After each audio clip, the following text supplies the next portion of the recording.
विद्यार्थी मित्रांनो, बृहन्मुंबई महानगरपालिका व्हर्च्युअल ट्रेनिंग सेंटर मध्ये आपले खूप खूप स्वागत।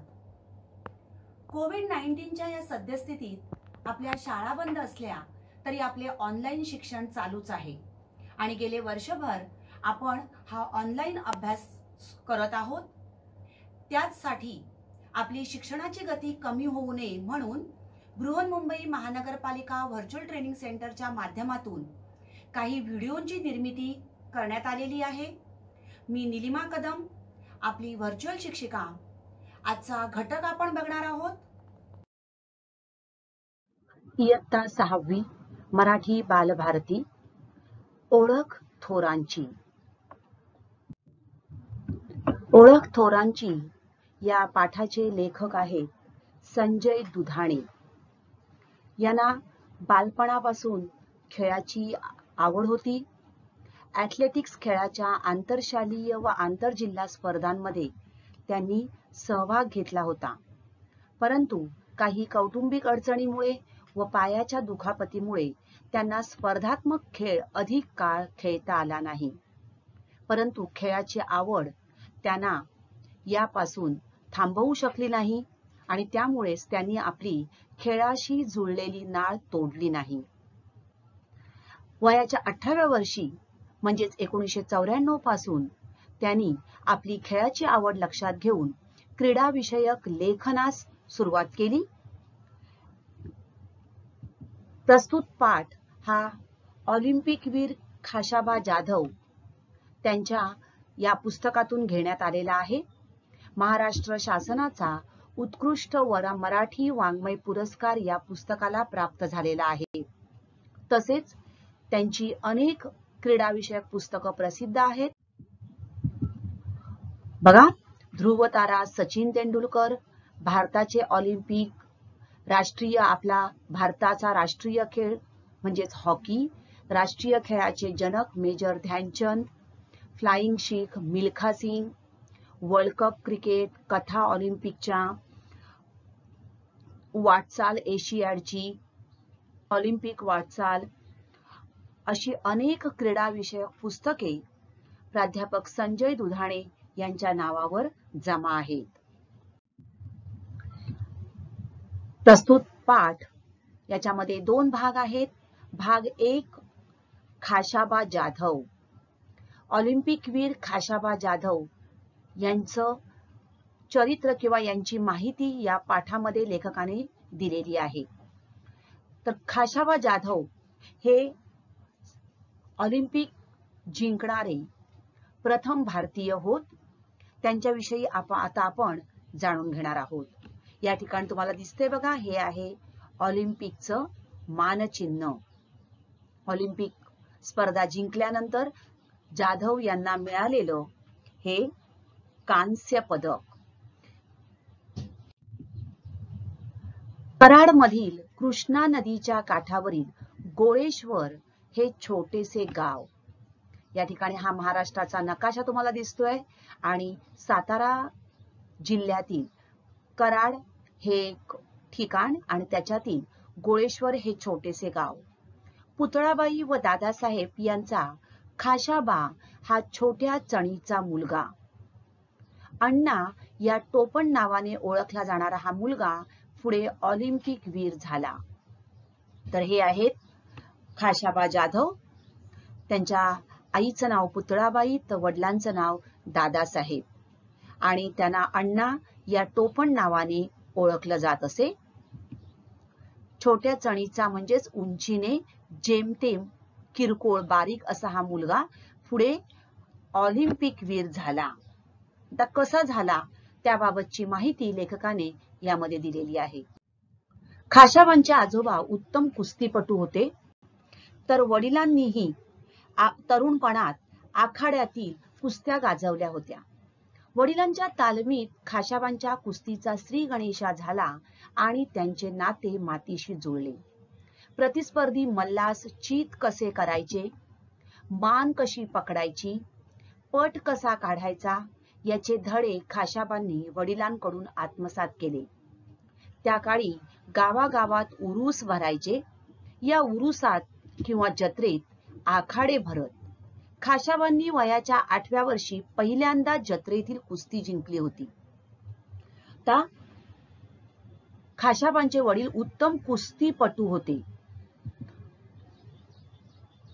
वडिलांनी तरुणपणात आखाड्यातील, आखाडा म्हणजेच काय, तर ज्या ठिकाणी कुस्तीची तालीम होते ती जागा, जिथे कुस्ती खेळली जाते ती जागा, तर वडिलांच्या तालमीत, आखाडा म्हणजे कुस्तीच्या तालमीची जागा आणि तालीम म्हणजेच कुस्तीचा सराव, वडिलांच्याच बरोबर त्यांनी कुस्तीचा श्री गणेशा केला, म्हणजे सुरुवात केली, त्यांच्या बरोबर त्यांनी सुरुवात केली. प्रतिस्पर्धी मल्लास चीत कसे करायचे, चीत करणे म्हणजे प्रतिस्पर्ध्याची पाठ जमिनीला कशी टेकवायची, त्याची मान कशी पकडायची, पट कसा काढायचा, म्हणजे पट काढणे म्हणजे त्याची टांग कशी खेचायची, याचे सगळे धडे खाशाबांनी वडिलांकडून आत्मसात केले. धडे आत्मसात करणे म्हणजेच या सगळ्या वेगवेगळ्या गोष्टींवर कौशल्य त्यांनी आपल्या वडिलांकडून आत्मसात केलं, शिकून घेतलं. त्या काळी गावागावात उरूस भरायचे. उरूस म्हणजे अशा या मोठ्या जत्रा. या उरुसात किंवा जत्रेत असे आखाडे भरत. त्यावेळेला लोकांच्या करमणुकीचं हे एक साधन होतं आणि त्यावेळेला अशा प्रकारे जत्रा किंवा उरूस जेव्हा असत त्यावेळेला कुस्तीचे आखाडे बांधले जात असत आणि त्या ठिकाणी गावगावचे मल्ल येऊन आपली ताकद आजमावून पाहत असत. तर खाशाबांनी वयाच्या 8व्या वर्षी पहिल्यांदा जत्रेतील कुस्ती जिंकली होती. मल्ल म्हणजेच पहिलवान. तर त्या ठिकाणी अशा प्रकारे मल्लाबरोबर म्हणजे प्रतिस्पर्धी पहिलवानाबरोबर कशा प्रकारे खेळायचं हे सगळं त्यांनी आपल्या वडिलांकडून शिकलं आणि 8व्या वर्षी त्यांनी कुस्ती जिंकलीही होती. शालेय शिक्षण पूर्ण झाल्यावर त्यांनी टिळक हायस्कूलमध्ये प्रवेश घेतला. गोळेश्वर गावापासून हायस्कूल 5 किलोमीटर दूर होते. सकाळी शाळेत लवकर पोहोचण्यासाठी खाशाबा रोज चालत न जाता पळत जायचे व अंधार पडण्यापूर्वी घरी परतता यावे म्हणून पळत यायचे. पळत जाण्याच्या सवयीमुळे त्यांचा कुस्तीतला दम चांगलाच तयार होत गेला. अनवाणी पायाने धावल्यामुळे पाय काटक बनले. पावसाळ्यात झाडाझुडपातून गुडघ्यापर्यंत चिखल तुडवत पावसाची तमा न बाळगता खाशाबांनी शिक्षण व व्यायामाची साधना केली. बघा, त्यांनी काय केलं तर शालेय शिक्षण पूर्ण केल्यानंतर हायस्कूलमध्ये प्रवेश केला. त्यावेळेला गावापासून हायस्कूल बरीच लांब असत, त्यामुळे सकाळी लवकर जाण्यासाठी ते काय करायचे, पळत जायचे आणि त्याचबरोबर अंधार पडण्यापूर्वी घरी लवकर यावं म्हणून ते पळत यायचे. त्यामुळे त्यांच्या काय झालं तर कुस्तीतला दम चांगलाच तयार होत गेला. म्हणजे श्वास कशा प्रकारे धरायचा, रोखायचा किंवा सोडायचा हे त्यांना त्यामुळे चांगलं जमता येऊ लागलं. कारण पळत सतत जाण्यामुळे 5 किलोमीटर जाणं 5 किलोमीटर येणं हे पळत अंतर कापायचं आणि त्यामुळे त्यांना श्वासावर त्यांच्या नियंत्रण आलं. अनवाणी म्हणजे पायात चप्पल न घालता चालल्यामुळे, सतत धावल्यामुळे त्यांचे पाय काटक बनले आणि अशा प्रकारे पावसाळ्यात चिखलातून तसंच पाऊस थंडी याची काळजी न करता, तमा न बाळगता म्हणजेच पर्वा न करता, न जुमानता त्यांनी आपलं शिक्षण आणि त्याचबरोबर व्यायाम याची साधना केली, तपश्चर्या केली आणि आपलं शिक्षण आणि व्यायाम याचं शिक्षण पूर्ण केलं. जगातील सर्वोत्तम समजल्या जाणाऱ्या ऑलिम्पिक क्रीडा स्पर्धेचा 15वा महोत्सव फिनलंडची राजधानी हेल्सिंकी येथे 1952 साली पार पडला. त्यावेळेला म्हणजे आजही ऑलिम्पिक क्रीडा स्पर्धा ही एक सर्वोच्च क्रीडा स्पर्धा समजली जाते आणि ती आहेही. तर जगातील सर्वोत्तम समजल्या जाणाऱ्या ऑलिम्पिक क्रीडा स्पर्धेचा 15वा महोत्सव कुठे होता तर फिनलंड हा एक युरोपीय देश आहे. त्याची राजधानी हेल्सिंकी येथे 1952 साली पार पडला. हे ऑलिम्पिकचं चिन्ह आहे. तेथे खाशाबांनी भारताला कुस्ती या खेळ प्रकारात कांस्य पदक मिळवून दिले. बघा या ठिकाणी दिसतंय तुम्हाला 15वा XV रोमन मध्ये लिहिलेला आहे. ऑलिम्पिया हेल्सिंकी कुठे भरलेलं हे हेल्सिंकी 1952. तर 15वं हे जे ऑलिम्पिक स्पर्धा भरलेली होती त्यामध्ये भारताला त्यांनी कांस्य पदक या ऑलिम्पिक क्रीडा स्पर्धेत मिळवून दिलं. ऑलिम्पिक क्रीडा स्पर्धेत भारताला मिळालेले हे पहिले पदक होय.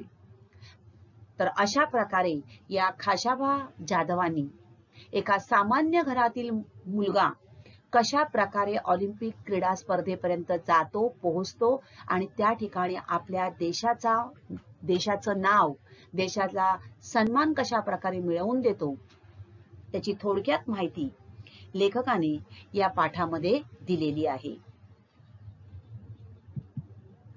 तर ऑलिम्पिक क्रीडा स्पर्धा ही जागतिक दर्जाची एक अत्यंत महत्त्वपूर्ण अशी क्रीडा स्पर्धा आहे आणि फिनलँड हा एक युरोपीय देश आहे. त्याची राजधानी आहे हेल्सिंकी. खाशाबा जाधव हे कराड मधील घोळेश्वर या गावातील.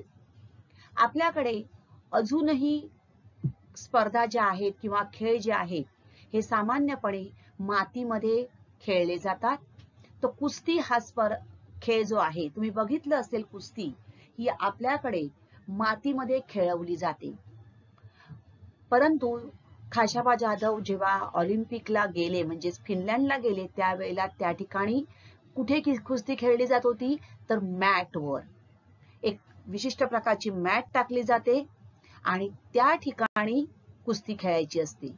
तर मॅटवरच्या कुस्तीशी खाशाबांनी जुळवून घेतलं हे त्यांच्या यशाचं गमक होय.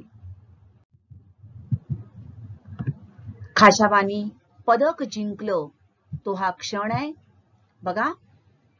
पहिला, दुसरा आणि तिसरं इंडिया या ठिकाणी तुम्हाला दिसत आहेत. हे आहेत खाशाबा जाधव इंडिया. आपल्या भारताचं नाव जगामध्ये चमकवणारे हेच ते खाशाबा जाधव आणि त्यांना जेव्हा पदक मिळालं तो त्यावेळचा हा क्षण आहे. खाशाबांच्या मूळ गावी त्यांचं आता स्मारक उभारलेलं आहे. या ठिकाणी दिसते बघा ऑलिम्पिकचं चिन्ह आहे आणि अशा प्रकारे त्यांच्या मूळ गावी त्यांची आठवण म्हणून अशा प्रकारे एक स्मारक उभारलेलं आहे आणि त्यांना सदैव ते आपल्या स्मरणात राहतील यासाठी अशा प्रकारे त्यांना मानवंदना देण्यासाठी हे स्मारक त्यांचं उभारलेलं आहे. आता या खाशाबा जाधवांबद्दल थोडीशी अधिकची माहिती आपण बघूया. First Indian Olympic wrestling hero बघा या ठिकाणी तुम्हाला दिसत आहेत. हे आहेत खाशाबा जाधव. त्यांनी फक्त कुस्ती नाही तर स्विमिंग म्हणजे जलतरण, पोहण्याच्या स्पर्धा याच्यामध्येही प्रावीण्य मिळवलेलं होतं. पोहण्याच्या स्पर्धांमध्ये त्यांनी भाग घेतलेला होता. इंडिया पोस्टेज आपल्या भारतीय टपाल खात्याने सुद्धा त्यांना मानवंदना देण्यासाठी त्यांचा फोटो असलेलं अशा प्रकारे एक तिकीट छापलेलं आहे. सन 1948 मध्ये सर्वप्रथम त्यांनी ऑलिम्पिक मध्ये सहभाग घेतलेला होता आणि त्यावेळेला त्यांना 6वा क्रमांक प्राप्त झालेला होता आणि त्यानंतर पुन्हा 1952 मध्ये त्यांनी ऑलिम्पिकच्या स्पर्धेत भाग घेतला आणि भारताला हे कांस्य पदक मिळवून दिलं. तर स्वतंत्र भारताला पहिलं वैयक्तिक ऑलिम्पिक पदक मिळवून देणारे हे खाशाबा जाधव. तर 1948च्या लंडन ऑलिम्पिक स्पर्धेत ऑस्ट्रेलियन मल्लाला पहिल्या काही मिनिटातच चितपट करून प्रेक्षकांना त्यांनी अचंबित केले. म्हणजे प्रेक्षकांना आश्चर्य वाटले की कशा प्रकारे हा एवढ्या बारीक चणीचा हा मुलगा त्यांनी एका ऑस्ट्रेलियन मल्लाला पहिल्या काही मिनिटातच काय केलं चितपट केलं म्हणजेच प्रतिस्पर्ध्याची पाठ जमिनीला टेकवलेली आणि 52 किलो फ्लायवेट गटात 6वे स्थान मिळवले. वेगवेगळ्या प्रकारचे गट असतात, त्या प्रत्येक गटातून पास होत होत पुढे जावं लागतं. वैयक्तिक क्रीडा प्रकारात ऑलिम्पिकमध्ये 1948 पर्यंत इतक्या वरचा क्रमांक मिळविणारे ते पहिले भारतीय क्रीडापटू ठरले. कितवं स्थान मिळालं त्यांना? 6वं स्थान. संपूर्ण देशात मॅटवरची कुस्ती माहीत नसताना त्यांनी मॅटवर हे यश मिळवले, हे विशेष. बघा, मी मगाशी तुम्हाला सांगितलं की मॅटवर कुस्ती कशा प्रकारे खेळली जाते, कारण पायात शूज घालावे लागतात, मॅटची कल्पना नसते आणि तरी सुद्धा ती कुस्ती त्यांनी खेळली आणि 6वं स्थान मिळवलं, हे त्यांचं विशेष. त्यानंतर लंडन ऑलिम्पिक स्पर्धेत 6व्या क्रमांकावर समाधान मानावे लागूनही त्यांनी निराश न होता पुढे हेल्सिंकी ऑलिम्पिक स्पर्धेसाठी जाण्यासाठी जय्यत तयारी सुरू केली. जेव्हा ऑलिम्पिक स्पर्धा संपते त्यावेळेला पुढच्या वेळेला ऑलिम्पिक स्पर्धा कुठल्या देशात होणार आहे हे जाहीर केलं जातं आणि त्याच वेळेला खाशाबा जाधवांनी ठरवलं होतं की आता या ठिकाणी आपल्याला 6वा क्रमांक मिळाला, परंतु पुढच्या स्पर्धेमध्ये आपल्याला पदक कोणत्याही परिस्थितीत मिळवलं पाहिजे आणि त्यासाठी त्यांनी तयारी सुरू ठेवली.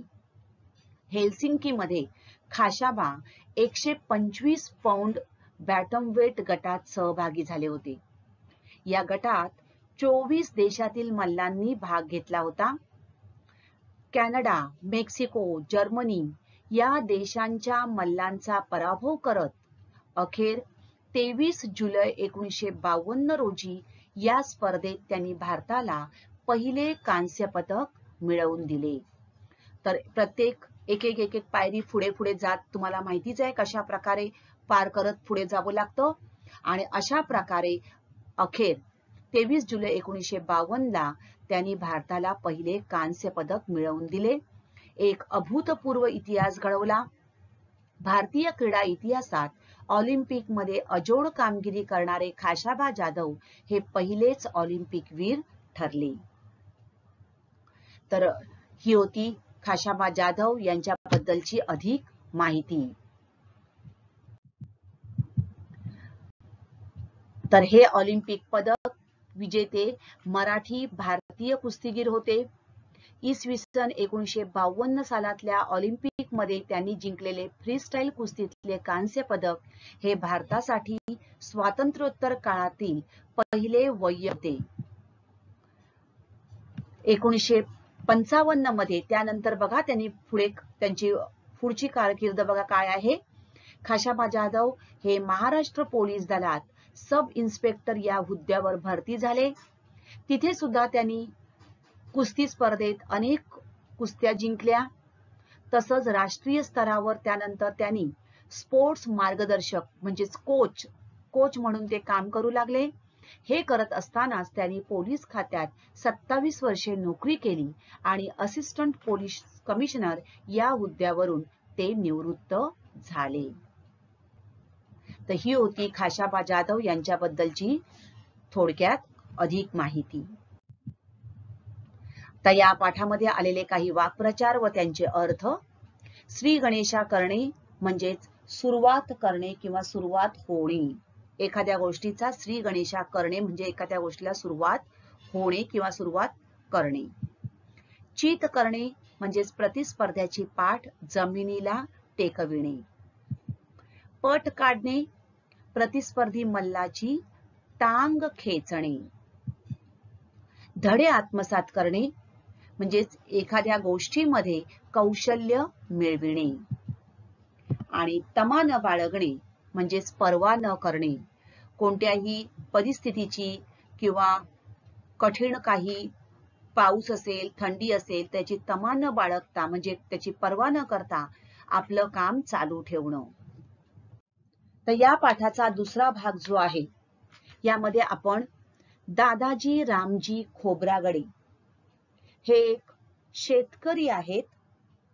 या शेतकऱ्यांनी कशा प्रकारे नवीन शोध लावलेला आहे आणि शेतीच्या उत्पन्नामध्ये कशा प्रकारे क्रांती घडवून आणली त्याबाबतची माहिती या ठिकाणी दिलेली आहे. आपण या दादाजी खोब्रागडे या शेतकऱ्याविषयी ही माहिती आपण बघणार आहोत. त्यांना कृषी रत्न हा डॉक्टर पंजाबराव देशमुख विद्यापीठाचा पुरस्कार मिळालेला आहे. कृषी भूषणही त्यांना पुरस्कार मिळालेला आहे. त्यांची माहिती आपण बघूया. तांदळाच्या अनेक जाती आहेत. त्यापैकी एका जातीचे नाव आहे HMT. हा आहे HMT तांदूळ. तांदळाची ही नवी जात शोधून काढली एका शेतकऱ्याने. त्याचे नाव दादाजी रामजी खोब्रागडे. ते चंद्रपूर जिल्ह्यातील नागभीड तालुक्यातील नांदेड या गावचे. हा आहे चंद्रपूर तालुका, या ठिकाणी तुम्हाला दिसतोय बघा. हा महाराष्ट्र आपला, याच्यामध्ये हा चंद्रपूर तालुका. या चंद्रपूर तालुक्यामध्ये बघा, हा चंद्रपूर तालुका आणि या चंद्रपूर तालुक्यामध्ये नागभीड हे एक छोटं गाव. हा पूर्ण चंद्रपूर तालुका आणि त्यामध्ये नागभीड या गावातील नांदेड या गावचे हे दादाजी रामजी खोब्रागडे. दादाजींचे वडील रामजी ते फार काळजीपूर्वक शेती करायचे. पेरणीच्या अगोदर बियाणे निवडायचे, खराब दाणे बाजूला काढायचे. दादाजींनी वडिलांना असे का करता म्हणून विचारले तेव्हा वडील म्हणाले, चांगले बी पेरले तर चांगली उगवण होते. दादाजींना तेव्हापासून बियाणे निवडण्याची सवय लागली, तशीच निरीक्षणाचीही लागली. तर कशा प्रकारे बघा बियाणं निवडलं जातं आणि चांगलं बी निवडलं तर चांगलं आपल्याला पीक येऊ शकतं. हे निरीक्षणातून दादाजीचे वडील शिकले होते. त्यांच्याकडून काय केलं, दादाजींनीही ही शिकवण घेतली आणि त्यामुळे त्यांना निरीक्षणाची सवय लागली. तर तांदूळ आपण जो म्हणतो त्या तांदळासाठी अशा प्रकारे हे बियाणं म्हणजेच हे भात जे आहे ते वापरलं जातं. तर हा त्याला म्हणतात इंग्लिशमध्ये पॅडी म्हणतात, आपण भात असं म्हणतो. तर हे भात जे आहे याच्यावर हे जे कव्हर असतं ते काढल्यानंतर हा तयार होतो तो ब्राऊन राईस. आणि अजून त्याला पॉलिश केलं की हा जो आपल्याला बाजारात उपलब्ध होतो तो व्हाईट राईस. तर पीक येण्यासाठी म्हणजेच तांदळाचं रोप येण्यासाठी अशा प्रकारे हा जो पूर्ण साल असलेला जो भात लागतो तो घ्यावा लागतो आणि ते बियाणं म्हणून वापरावं लागतो. तर HMT ही एक प्रकारची जात आहे. तर त्या काळी HMT हे एक घड्याळ प्रसिद्धीला आलेलं होतं आणि त्याच्यावरून त्यांनी या तांदळाच्या जातीला त्या HMT घड्याळाचं नाव देऊन टाकलं आणि HMT तांदूळ म्हणून हा तांदूळ प्रसिद्ध झाला. ते मोठे झाले आणि शेती करू लागले. एकदा शेतात फिरत असताना त्यांच्या लक्षात आले की भाताच्या काही ओंब्या जास्त गडद पिवळ्या रंगाच्या आहेत. बघा, त्यांना निरीक्षणाची सवय होती आणि त्यामुळे शेतात फिरताना त्यांच्या लक्षात आलं की काही ओंब्या जास्त गडद पिवळ्या रंगाच्या आहेत. त्यांनी नेमक्या त्या हेरून ठेवल्या आणि त्या परिपक्व झाल्यानंतर बाजूला काढून एका वेगळ्या पिशवीत ठेवल्या. बघा, कोणत्या आहेत हे त्यांनी हेरून ठेवलं, म्हणजेच काय केलं तर नीट पाहून ठेवलं नेमक्या कोणत्या आहेत आणि त्या परिपक्व झाल्यानंतर म्हणजे तयार झाल्यानंतर त्या बाजूला काढून एका वेगळ्या पिशवीत ठेवल्या. दुसऱ्या वर्षी त्यांनी ते बियाणे शेताच्या मधोमध पेरले, म्हणजे लक्षात येण्यासाठी कळण्यासाठी त्यांनी मधोमध ते पेरले आणि त्यांच्या लक्षात आले की या बियाणांपासून आलेल्या ओंब्यांना इतरांपेक्षा अधिक दाणे आहेत. त्यांनी असे अनेक वर्षे केले. त्यांची खात्री पटली की हे बियाणे अधिक उत्पादन देऊ शकते. बघा, त्यांनी स्वतः हा प्रयोग केला, निरीक्षण केलं. निरीक्षणातून त्यांनी ते तांदूळ म्हणजे ते भात वेगळं ठेवलं. स्वतःच्या शेतात त्यांनी तो प्रयोग केला आणि अनेक वर्ष तो प्रयोग केल्यानंतर त्यांना जेव्हा खात्री पटली की हे बियाणं अधिक उत्पादन देऊ शकतं, तेव्हा त्यांनी गावातील लोकांना ते लावण्याची विनंती केली. म्हणजे स्वतः प्रयोग करून आधी केले मग सांगितले. स्वतः आधी त्यांनी प्रयोग केला, त्यांना खात्री पटली, त्यावेळी त्यांनी लोकांना सांगितलं. त्यांनी गावातील लोकांना ते लावण्याची विनंती केली, पण कोणी तयार झाले नाही. शेवटी भीमराव शिंदे तयार झाले. तर गावातील एक व्यक्ती म्हणजे भीमराव शिंदे हे तयार झाले.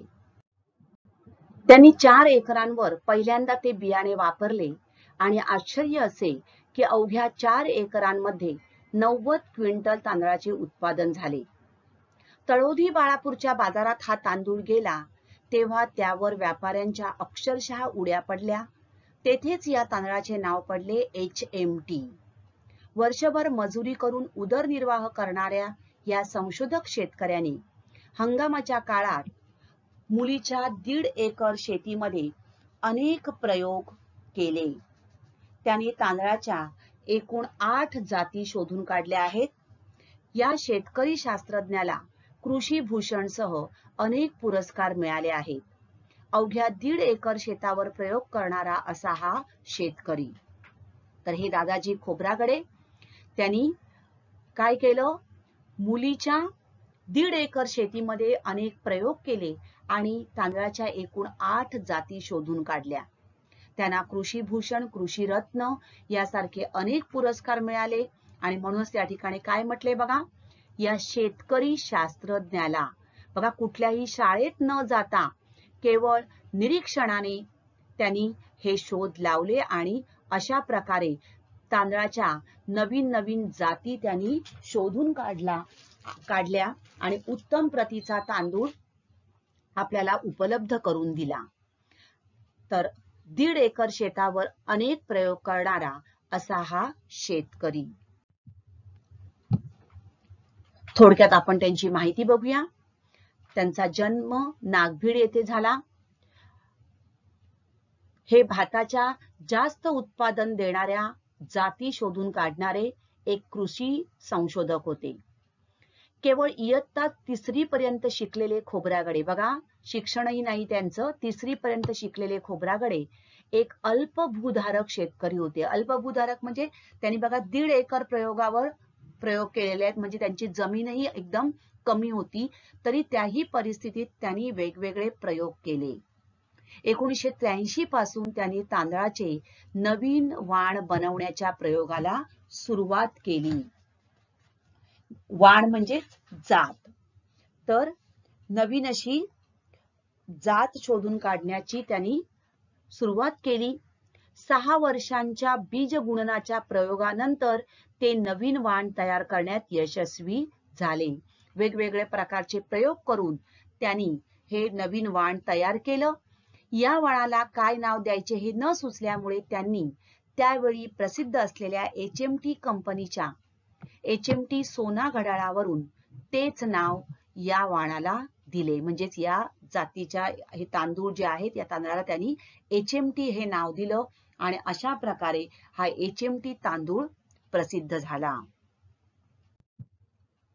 तर खोब्रागडे यांनी भाताचे एकूण 9 वाण शोधले. कोणकोणते आहेत बघा, HMT सोना, नांदेड हिरा, नांदेड चेन्नूर, विजय Nanded, Nanded 92, DRK, Nanded Deepak, काठे HMT, DRK2. तर अशा प्रकारे त्यांनी ही तांदळाच्या एकूण 8 ते 9 जाती शोधून काढल्या. त्यांना मिळालेले पुरस्कार, रिचारिया पुरस्कार जो तांदळाच्या संशोधनासाठी दिला जातो तो त्यांना मिळालेला आहे. त्यानंतर तांदळाचं जे काही त्यांनी संशोधन केलं त्याबद्दल आपल्या महाराष्ट्र सरकारकडून 2006 मध्ये वसंतराव नाईक कृषी भूषण पुरस्कार देऊन त्यांना सन्मानित करण्यात आलं. त्यानंतर 2009 मध्ये DRK वाणाच्या संशोधनासाठी त्यांना ग्रॉसरूट इनोव्हेशन पुरस्कार मिळाला. तर 2010 मध्ये महाराष्ट्र सरकारचा पंजाबराव देशमुख कृषी रत्न पुरस्कार हाही त्यांना मिळाला. तर असे हे एक शेतकरी शास्त्रज्ञ ज्यांनी केवळ निरीक्षणातून वेगवेगळे प्रयोग करून अतिशय उत्तम अशा तांदळाच्या नवीन नवीन जाती आपल्याला उपलब्ध करून दिल्या. वाक्प्रचार, काही वाक्प्रचार व त्यांचे अर्थ आपण बघूया. हेरून ठेवणे म्हणजेच नीट पाहून ठेवणे. त्यांनी निरीक्षण करण्याची जी सवय असल्यामुळे त्यांनी ते नीट हेरून ठेवलं म्हणजे पाहून ठेवलं आणि त्यांचं मग ते बियाणं तयार झाल्यानंतर त्यांचा उपयोग त्यांनी त्या बियाणांपासून अजून काही रोपं तयार करून प्रयोग करण्यासाठी उपयोग केला. उदरनिर्वाह करणे म्हणजेच पोट भरणे. उदरनिर्वाह करणे, पोट भरणे. तर उदरनिर्वाह करण्यासाठी त्यांच्याकडे शेती हे एकमेव साधन होतं. तर बालमित्रांनो, आज आपण ओळख थोरांची या पाठामध्ये खाशाबा जाधव, ऑलिम्पिकवीर, ज्यांनी आपल्या भारताला सर्वप्रथम ऑलिम्पिकमध्ये पदक मिळवून दिलं असे थोर कुस्तीपटू आणि एक शास्त्रज्ञ शेतकरी दादाजी खोब्रागडे यांनी भाताच्या नवीन नवीन जाती आपल्याला उपलब्ध करून दिल्या, त्यांच्याबद्दल माहिती घेतलेली आहे. पाठाचं व्यवस्थित वाचन करा आणि पाठ आवडला असेल तर चॅनेलला जरूर सबस्क्राईब करा. धन्यवाद. तर आजचा घटक आवडला ना? अशीच माहिती मिळवण्यासाठी या चॅनेलला सबस्क्राईब करा आणि हे व्हिडिओ पुन्हा पुन्हा पहा. पुन्हा भेटणार आहोत पुढच्या भागात. थँक्यू.